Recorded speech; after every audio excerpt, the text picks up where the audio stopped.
ధర్మయ్యగూడెం చిన్న పల్లె. ఆ ఊర్లో చిన్న మాట కూడా దాగదు. ఆ రోజు ఉదయమే స్థానిక వార్తల్లో ప్రచారంలోకి వచ్చింది, శోభ కనిపించడం లేదు అని.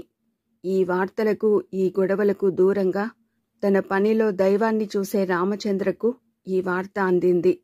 వాళ్ళ అక్కయ్యగారింటికి వెళ్ళిందో ఏమో, దానికింత రాద్ధాంతమేమిటి అన్నాడు పాల చెంబుతో ఊళ్ళోకి వస్తూ. అది కాదు, ఊరంతా మరో రకంగా అనుకుంటున్నారు అన్నాడు నరసింహులు. అతను బాజా వాయించే వాళ్లల్లో డోలు వాయిస్తాడు. ఇలాంటి వార్తలకు ముఖ్య వార్తాహరుడు. రామచంద్ర ఆగి ఏమనుకుంటున్నారన్నట్లు చూశాడు. అది కాదు, ఎవరితోనో లేచిపోయిందట. నోరు మూసుకో. రామచంద్ర 4 అడుగులు వేశాడు. అది కోనయ్య గారి వాకిలి. అక్కడ 5-6 పెద్దలున్నారు. ఇల్లాలి సమస్యల దగ్గర నుండి ఇంటర్నేషనల్ మ్యాటర్స్ వరకు అక్కడ చర్చనీయాంశాలు.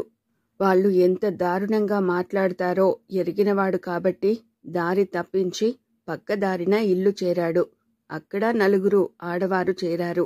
భాగ్యమ్మ చేతిలో ముగ్గు డబ్బా ఉంది. సగం వేసిన ముగ్గు వెలతెలబోతోంది. ఆడవాళ్లంతా కాళ్లకు చక్రాలు వచ్చినట్టు ఎవరిళ్లకు వాళ్ళు వెళ్ళిపోయారు. విన్నావుట్రా అంటూ ఆమె ముక్కు మీద వేలు వేసుకుని వచ్చింది. ఏమిటి, శోభ విషయమేనా? చిరాగ్గా అడిగాడు. అవునరా నాయనా, ఏ వయసుకు ఆ ముచ్చట అన్నారు. గజ్జల గుర్రంలా పెంచితే లేచిపోక ఏం చేస్తుంది అన్నది సగంలో ఆగిపోయిన ముగ్గు అందుకుంటూ. పాపం, ఆయన దగ్గర డబ్బు లేక చేయలేదు. మీరంతా పూనుకోకపోయారా అన్నాడు పాల చెంబు అరుగు మీద పెడుతూ. మేమా? మాకేం పట్టిందిరా, అన్నీ మతిలేని మాటలు అన్నది ముగ్గుకి ముగింపు పెడుతూ.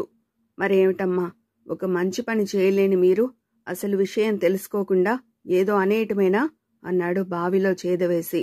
అందరికీ ఇంటి వెనకాల బావి ఉంటే రామచంద్ర వాళ్లకు ఇంటి ముందే ఉన్నది. ప్రక్క నుండి పెరట్లోకి వెళ్ళవచ్చు. అసలు వ్యక్తులే అన్నారా నాయనా, నాకే నోరు కొవ్విందా? ఆమె విసురుగా పాలచెంబు అందుకుని లోపలికి వెళ్ళింది. పిడకలు వేసి దాలి చేసి పాలు పెట్టింది. తుండుతో ముఖం తుడుచుకుంటున్న రామచంద్రకు భార్య ఇంకా లేవలేదని అర్థమై అతనికి కోపం వచ్చినా నిగ్రహించుకున్నాడు. కళావతి పెళ్లినాటి నుండి శ్రీలక్ష్మి ప్రవర్తన మారిపోయింది. అసలు కయ్యానికి కాలు దువ్వినట్టు ఉంటోంది. ఇంట్లో పనులు అటుపెట్టి మేనత్త ఇంటికి సాయం వెడుతుంది. 1-2 సార్లు భాగ్యమ్మ మందలించబోయి కోడలి నోటికి జడిసి మానుకుంది. నాకింతే రాసిపెట్టి ఉంది అనుకుంది. రామచంద్ర ఒక గ్లాసులో పాలు పోసుకున్నాడు. కప్పులో నెస్కఫీ చక్కెర వేసి పాలు పోశాడు. 2 చేతుల్లో పట్టుకుని గదిలోకి వచ్చాడు. అవి అక్కడున్న కిటికీలో పెట్టి అలమరాలో ఉన్న ట్రాన్సిస్టర్ తీశాడు. ఆన్ చేశాడు. అన్నపూర్ణాష్టకం వస్తోంది. అది తీసుకెళ్లి భార్య చెవి దగ్గర పెట్టాడు. ఏమిటి అంటూ లేచింది. గుడ్ మార్నింగ్ అన్నాడు స్టైల్గా. అయ్యో, చాలా పొద్దెక్కిందే అన్నది కంగారుగా. బెడ్ కాఫీ రెడీ అన్నాడు కప్పు వంక చూపుతూ, తను గ్లాస్ అందుకుని పాలు త్రాగుతూ. నన్ను నలుగురిలో అల్లరి చేయాలని కాకపోతే లేపకూడదు అన్నది. నలుగురెవరు, ఉన్నది 3 అన్నాడు అల్లరిగా. మాటలు నేర్చారు. రుసరుసలాడుతూ వెళ్ళి ముఖం కడుక్కుని వచ్చి కాఫీ తాగింది. ఈ విషయం విన్నారా అన్నది దగ్గరగా వచ్చి. ఏ విషయం? మనకు పాపో బాబో పుట్టబోయే విషయమా? తన గ్లాసు ఆమె కప్పు ప్రక్కన పెట్టాడు. అదొక్కటే తక్కువైంది. ఏదో అన్నాడు కొంటెతనంతో సూటిగా చూస్తూ. అది కాదండి, శోభ లేచిపోయిందట. నేను అనుకుంటూనే ఉన్నానులేండి అన్నది పెద్ద పరిశోధకురాలిలా. శోభ లేచిపోతుందనా? అయినా అప్పుడే నీకెలా తెలిసింది అన్నాడు ఆశ్చర్యంగా చూస్తూ. పళ్ళు తోముకుంటుండగా అత్తయ్య చెప్పిందిలేండి అంది. నిన్న రాత్రి ఒకరితో ఒకరు కుస్తీలు పట్టడానికి సిద్ధమై అప్పుడే మళ్ళీ ముచ్చట్లా నోరు వెళ్ళబెట్టాడు అతను. అత్తాకోడలన్నాక అనుకుంటాం, కలిసి ఉంటాం, మీకెందుకుట? గ్లాస్ తీసుకుని వెళ్ళిపోయింది శ్రీలక్ష్మి. బాప్రే, ఏం ఆడవాళ్లు అనుకున్నాడు. రాత్రి అతని ఇంటికి వచ్చేసరికి 2 బాణాలు విసురుకుంటున్నారు. నేను మిమ్మల్ని ఏం అనలేదండి, నా అదృష్టాన్ని అనుకుంటున్నాను కోడలు ఎగబిల్చింది. నా మీ అని విడదీసి మాట్లాడతావేమే? ఏనాడైతే మా ఇంటికి వచ్చావో ఆనాడే ఈ ఇంటితో నీకు ముడిపడిందని తెలుసుకో. మీ అత్త అందలం ఎక్కిస్తుందని మురిసిపోతున్నావేమో, కూతురుకు తప్ప పూచిక పుల్ల కూడా ఇవ్వదు. ధన్మని చేతిలో చెంబు నేలకేసి కొట్టింది భాగ్యమ్మ. స్వంతత్త ఎక్కించని అందలం మేనత్త ఎక్కిస్తుందని అనుకోను. నా కర్మ కర్మ చివాల్న లేచింది శ్రీలక్ష్మి. అదే వద్దంటున్నాను. ఏమైందే? ఏమైందిట? అరగంట నుండి చూస్తున్నాను. దురదృష్టం అంటావు, కర్మ అంటావు. కోడలిని భుజం పట్టుకుని ఆపింది భాగ్యమ్మ. ఏం కొడతారా? కొట్టండి, మిమ్మల్నేం అనడం లేదు. నా మరిది కొడుకు అంటూ నన్ను తెచ్చిన ఆ మంగమ్మని అంటున్నాను.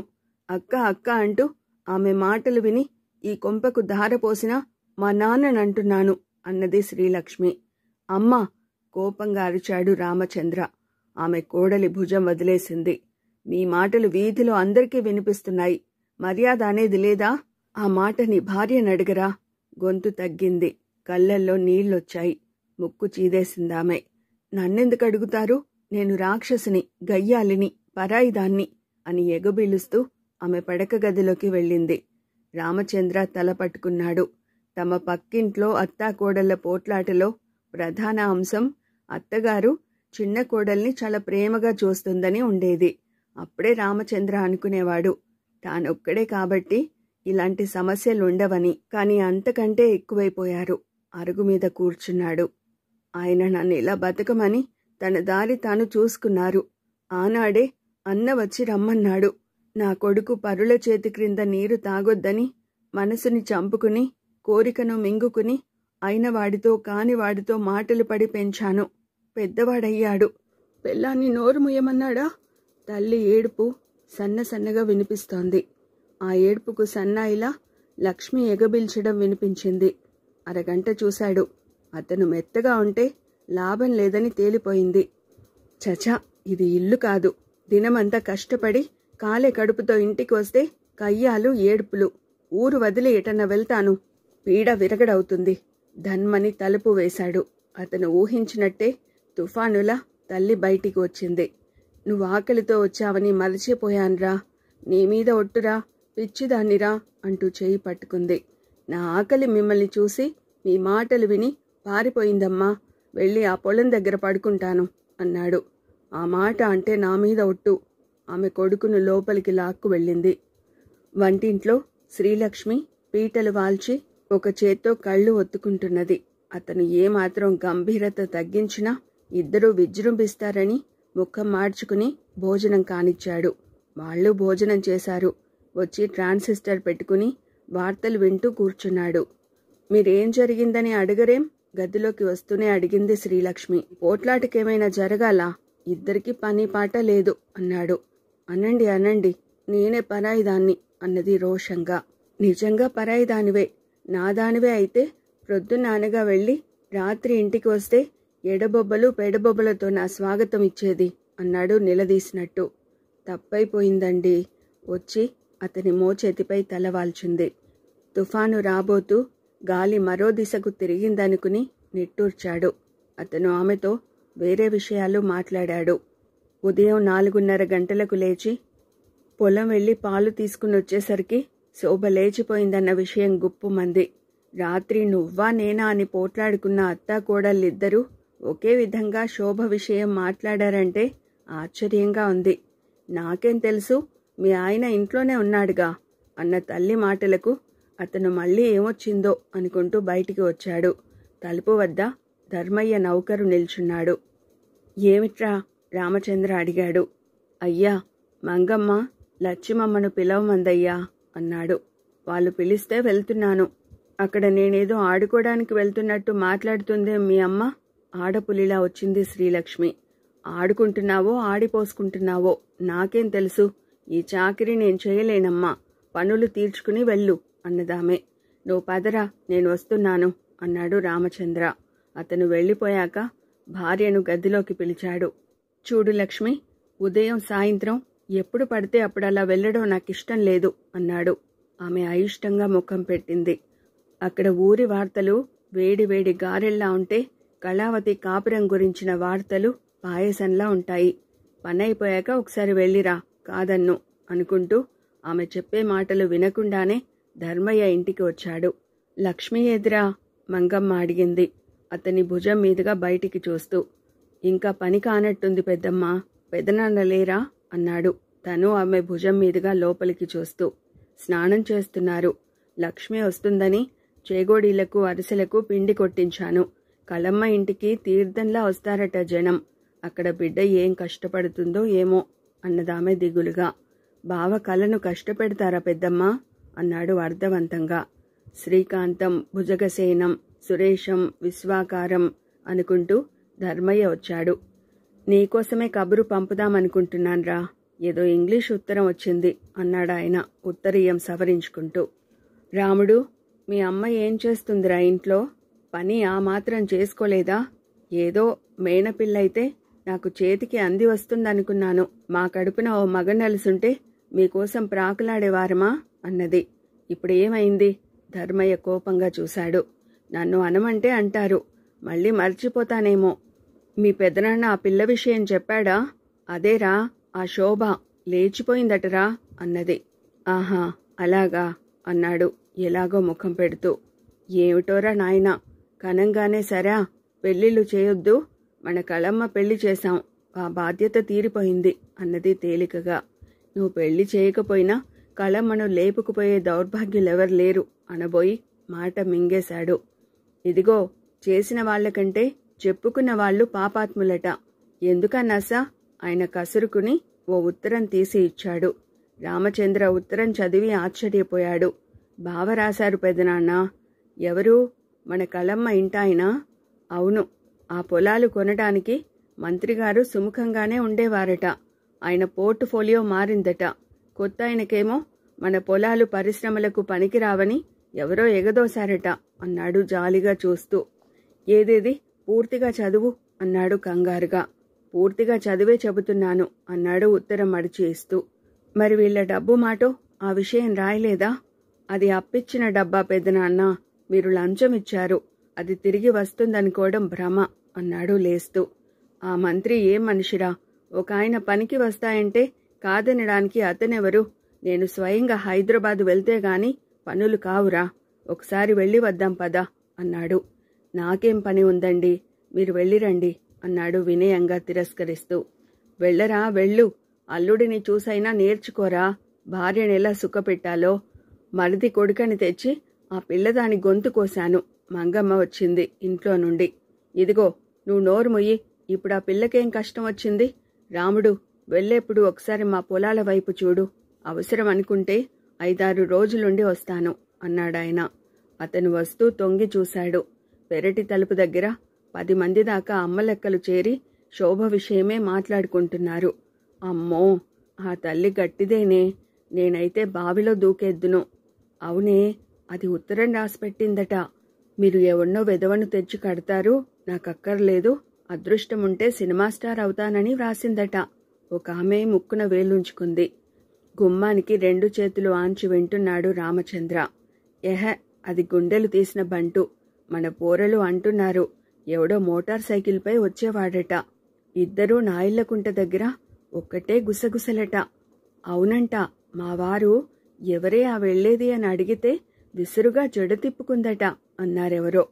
మీరంతా ఇప్పుడు అంటున్నారే అది ఇలాంటి పని చేస్తుందని ఎప్పుడో తెలుసు మరోసారి అన్నది మంగమ్మ. రామచంద్ర భారంగా నిట్టూర్చి వెనక్కు కదిలాడు. అతనికి అంతా అయోమయంగా ఉంది. శోభ శ్రీలక్ష్మితో మాట్లాడినప్పుడు ఆ ఆశలు ఆశయాలు బయటపడేవి. మన ఆంధ్రాలోనే ఈ ఆంక్షలు చట్టుబండలు, నార్తులో అయితే ఇష్టమైన వారితో తిరుగుతారట అనేది. ఒక్కొక్కసారి గమ్మత్తైన ప్రశ్నలు వేసేది. పాతివ్రత్యం అంటే ఏమిటి వదినా? మనకిష్టమైన వారితో జీవితం గడిపితే తప్పేమిటి వదినా? ఆ అమ్మాయి ఈరోజు తెగించి వెళ్ళిపోయిందంటే ఆశ్చర్యం లేదు. అతను పెద్ద కాపు ఇంటికి వెళ్ళాలా మానాలా అర్థం కాక నిలబడిపోయాడు. వెళ్ళిన అమ్మాయి క్షేమంగానే ఉంటుంది కానీ లోకులు కాకులై ప్రాణాలు తీస్తారు. అతను తిన్నగా తన ఇంటికే వచ్చాడు. స్నానం చేసి లొంగి పంచె పిండి ఆరబెట్టుకుని తల దువ్వుకుంటుండగా శ్రీలక్ష్మి వచ్చింది. అత్తయ్య అడిగిందా? అడిగింది, తీరిక లేదని చెప్పాను అన్నాడు. శోభ సంగతి నిజమేనటనా అన్నది దండం మీద చీర తొండు తీసుకుంటూ. నిజమేనట. ఏం తోడుగా వెళ్ళాలనా? ఛీ, పాడు మాటలు. రుసరుసలాడుతూ వెళ్ళిపోయింది. భాగ్యమ్మ వెనుక వసారాలో ఒడ్లు పోసుకుని రాళ్ళేరుతోంది. భార్య స్నానం చేసి వచ్చే వరకు చూశాడు. ఆమె గదిలో నుండి బయటికి రాకపోయేసరికి తనే వెళ్ళి అన్నం పెట్టుకున్నాడు.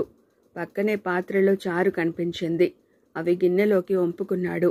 అతని భోజనం అవుతుండగా శ్రీలక్ష్మి వచ్చింది. పిలిస్తే తప్ప కోపంగా అడిగింది. లోగడ ఎప్పుడూ పిలవలేదు. నేను తలదువ్వుకుని వచ్చే వరకు వడ్డించేదానివి అన్నాడు. ఎప్పుడూ ఒకేలా ఉంటారా? లేకనే అడగలేదు. కూరుంది చూసుకోలేదు అన్నది విసుగ్గా. అతనొచ్చి తల్లి దగ్గర కూర్చున్నాడు. బావకు డబ్బివ్వలేదని గోల చేశావు గదమ్మా, ఇచ్చిన వాళ్ళంతా మునిగినట్టే, మంత్రిగారు మారారుట అన్నాడు. అట్లాగా? ఏమిటో కలికాలం. ఆమె చేటతో మలుచుకుంటూ గొనుక్కుంటోంది. మంగమ్మ ఆపసోపాలు పడుతూ వచ్చింది. ఉస్సురంటూ అరుగు మీద కూర్చుంది. ఏమిటే భాగ్యం, కోడలు పిల్ల భరోసా మీద నేను చేద్దామనుకుంటే అంత తీరని పనులేం చేస్తున్నారు అన్నది. నా ఇంటి పని తర్వాతే ఏ పనైనా అన్నట్టున్నాయి ఆమె చూపులు. ఇదిగో బియ్యం నిండుకున్నాయక్క, అందుకే ఒడ్లు చేస్తున్నాను. లక్ష్మి వంట ఇప్పుడే అయినట్టుంది అన్నది. శ్రీలక్ష్మికి అత్తతో వెళ్ళిపోవాలని ఉన్నా అక్కడ కూర్చున్న భర్తను చూసి సాహసించలేకపోయింది. నాకు తలనొప్పిగా ఉందత్తా అన్నది వచ్చి గుమ్మంలో నిలబడి. అదేమిటే భాగ్యం, చిన్నపిల్ల, అప్పుడే వంటంతా దానిచేత చేయిస్తావా? అసలే మా పుట్టింటి వారు సుకుమారులు, ఆడపిల్లను అపురూపంగా పెంచుతారు. మాత్ర వేసుకోవే అమ్మా, కాస్త నువ్వు రాకూడదటే భాగ్యమ్మా అన్నది. ఓ గంటలో వస్తానక్క అన్నది ఒడ్లు ఒక్క దగ్గరకు నూరుస్తూ. తల్లి వాలకం చూస్తే మండిపోయింది రామచంద్రకు. అతనికేం తెలుసు హిందూ సమాజంలో వితంతువుకున్న విలువ, ఆమె ఎందరికి నౌకరైతే జీవితం గడుస్తుందో. ఓయమ్మో ఓయమ్మో, ఎన్ని జన్మలెత్తితే ఆ స్థితికి చేరుకుంటామే, ఎన్ని జన్మలెత్తితే ఆ హుందా నేర్చుకుంటాం. ఏ జన్మలో చేసిన పుణ్యమో అతను నా ఇంటి అల్లుడయ్యాడు. వస్తానే లేచిందామె. లక్ష్మి జాగ్రత్తే, వెళ్ళి పడుకోపో అన్నది. రామచంద్ర ఆమెను సాగనంపుతూ పొలం వైపు వెళ్ళాడు. సాయంత్రం వరకు పొలం దగ్గరే సరిపోయింది. అతని మనసంతా అల్లకల్లోలంగా ఉంది. మగాడన్నవాడు ఏదో ఒక పని చేసి సంపాదించాలి, లేకపోతే వాడి జీవితం గడ్డిపరకేమో. సాయంత్రం వస్తుండగా ధర్మయ్య కలిశాడు. మీ అమ్మ రాత్రికి రాదేమోరా, మీ పెద్దమ్మ సంగతి తెలుసు కదా, జీతగాడు కూర్చుంటే కంది కట్టే బంతి కట్టిస్తుంది అన్నాడు. అతను ఇంటికి వచ్చి బావి దగ్గరే 2 చెంబులు నీళ్లు పోసుకున్నాడు. ఇంకా కోపమేనా? తుండు తీసుకుని నిల్చుంది శ్రీలక్ష్మి. అసమర్థుడికి కోపం ఎందుకుటా అన్నాడు. తుండు అందుకుని ఒళ్ళు తుడుచుకుంటూ లోపలికి వచ్చాడు. వంటింటి గుమ్మం ఎదురుగా పీటలు వేసి 2 కంచాలు పెట్టి ఉన్నాయి. ఆశ్చర్యంగా భార్య వైపు తిరిగాడు. లేతాకుపచ్చ వాయిల్ చీరలో అప్పుడే విచ్చిన గులాబీలా ఉంది. తలలోని మల్లెలు మా ఉనికిని గుర్తించు అన్నట్టు సౌరభాల్ని వెదజల్లుతున్నాయి. కళావతి వివాహం తర్వాత భార్య మునుపటిలా స్వాగతం ఇస్తున్న రోజు ఇది. ఏమిటి కదా అన్నాడు. ఏముండాలి? తల వంచుకుంది. అతను జవాబు చెప్పక లుంగీ పంచె చుట్టుకుని బనియన్ వేసుకుని తల దూకున్నాడు. వెనుక నుండి అతని భుజం మీద తలవాల్చి 2 చేతులు ముందుకు వేసింది.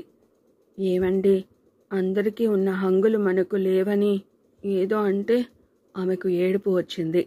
రామచంద్ర కరిగిపోయాడు. భార్యను వెంటనే తనకు అభిముఖంగా తిప్పుకుని కొనగోటితో కన్నీరు ఒత్తాడు. ఏయ్, ఏడుపెందుకు అంటూ. ఆ క్షణంలో చుట్టూ ఉన్న ప్రపంచాన్నే మర్చిపోయారు.